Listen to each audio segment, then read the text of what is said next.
સંપીને નહીં રહો. કોઈ સંપની વાત તો છે જ નહીં, પણ સંપીને નહીં રહો.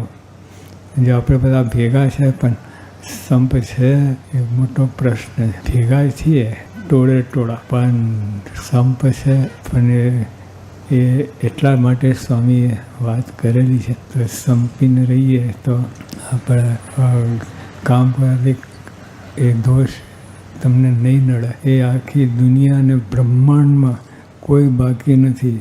આ દોષો કામ ક્રોધ બધાને હડપી લીધા છે, પણ સ્વામીએ વરદાન છે તમને નહીં નડે. કેટલી મોટી વાત છે જે આખા બ્રહ્માંડને ચૌ કરી જાય ભાઈ તમને નહીં નડે. પણ સંપી નહીં રહો તો અલ્પ દોષ. જો આ બીજી વાત વિચાર કરવાની, સંપીને નહીં રહો અલ્પ દોષ એટલે તમને સત્સંગથી બહાર ફેંકી દેશે. તમારી બુદ્ધિ